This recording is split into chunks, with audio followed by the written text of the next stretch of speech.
قرآن نے مسلمانوں کو ان کی اہمیت کی طرف متوجہ کرتے ہوئے سورہ آل عمران کی آیت نمبر 110 میں کہا، مسلمانوں تم اپنی اہمیت کو سمجھو، تمہاری عظمت کیا ہے، تمہارا وقار کیا ہے، تم ایک خدا کے ماننے والے ہو، کنتم خیر امت اخرجت للناس تأمرون بالمعروف وتنہون عن المنکر۔ سبحان اللہ۔ قرآن تمام مسلمانوں کو مخاطب کر کے کہہ رہا ہے کنتم خیر امتن، اے مسلمانوں تم بہترین امت ہو، تم امت موسیٰ سے افضل ہو، تم امت عیسیٰ سے افضل ہو، واہ، تم امت نوح سے افضل ہو۔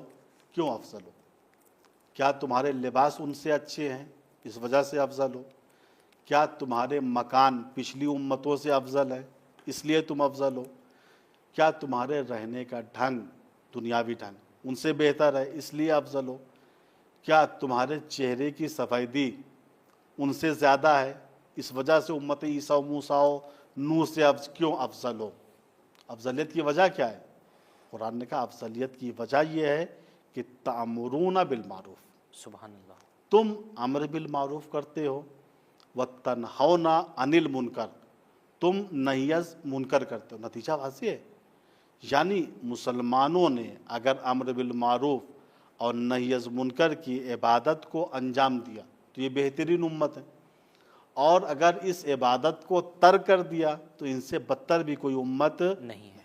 دیکھیے آج ہمارا معاشرہ جو احساس کمتری میں مبتلا ہو گیا ہے، کیوں؟ وہ اسی وجہ سے چونکہ ہم نے اچھائی کا حکم دینا چھوڑ دیا ہے، برائی سے روکنا چھوڑ دیا ہے۔ ہر آدمی یہ کہتا ہوا نکل جاتا ہے بھئی ہم سے کیا مطلب ہے۔ نہیں، تم بہترین امت اسی صورت میں بنو گے جب تم امر بالمعروف کرو گے، نہی از منکر کرو گے۔ ہم احساس کمتری میں کیوں مبتلا ہو گئے؟ جی، اس کی وجہ اس عبادت کو چھوڑنا ہے۔ میں اس جملے کی تکرار اس لیے کر رہا ہوں چونکہ ہم نے معاشرے میں دیکھا ہے، ہم نے کبھی اپنے آپ کو بہترین امت سمجھا ہی نہیں۔ قرآن کہہ رہا ہے کنتم خیر امت، تم عیسائیوں سے افضل ہو، تم انگریزوں سے بہتر ہو، ہے قرآن کہہ، میں نہیں کہہ رہا ہوں، قرآن کہہ رہا ہے۔ لیکن آپ دیکھیے گاؤں میں نکل جائیے، دیہاتوں میں نکلیے، البتہ چھوڑیے شہر میں جائیے، ہم نے خود دیکھا ایک بچہ تھا نہایا دھلا ہوا، پاک و شفاف، گھنگریلے بال، سفید چہرہ، ایک صاحب تعریف کرنے لگے، ماشاءاللہ کتنا اچھا بچہ ہے، کتنا خوبصورت بچہ ہے، کتنا حسین بچہ ہے، جیسے انگریز کا بچہ۔ اے بھیا، ایک مسلمان کے بچے کو انگریز کا بچہ کہہ کے تعریف کر رہے ہو، یہ بچے کی تعریف ہے یا توہین ہے؟ اللہ اکبر۔ قرآن کہہ رہا ہے کنتم خیر امتین، مسلمانوں سمجھو تم بہترین امت ہو، تم انگریزوں سے افضل ہو، تم عیسائیوں سے بہتر ہو، تم اسرائیلیوں سے افضل ہو۔ لیکن نہیں، ہم نے اپنی حقیقت کو سمجھا ہی نہیں۔ مغرب کی سرزمین سے جو بھی فضا چلی، ہم اپنا گریبان کھول کے فوراً اس کے سامنے پہنچ گئے، ہم اسے جذب کرنے لگے۔ کوئی کلچر وہاں سے نہ شروع ہوا، فوراً اس کو ہم نے اختیار کر لیا۔ کیوں؟ ہم نے ان کو بہترین امت سمجھا، ان کو نمونہ عمل سمجھا۔ قرآن نے ان کو بہتر نہیں بنایا ہے، بلکہ ہم مسلمانوں سے کہا ہے تم بہترین امت ہو، تمہارے پاس اخلاقیات ہیں، تمہارے پاس احکام ہیں، تمہارے پاس سچا دین ہے۔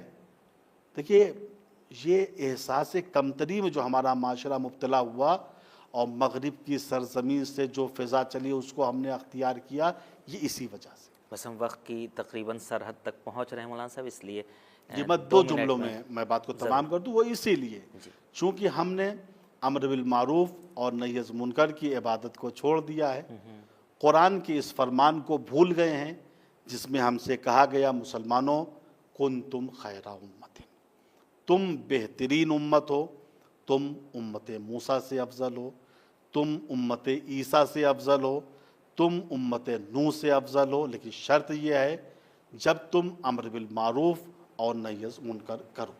بہت خوب، سبحان اللہ، جزاکم اللہ خیر مولانا صاحب، بہت شکریہ، آپ تشریف لائیں اور بڑی خوبصورتی سے اس اہم موضوع پر روشنی ڈالی، بہت شکریہ۔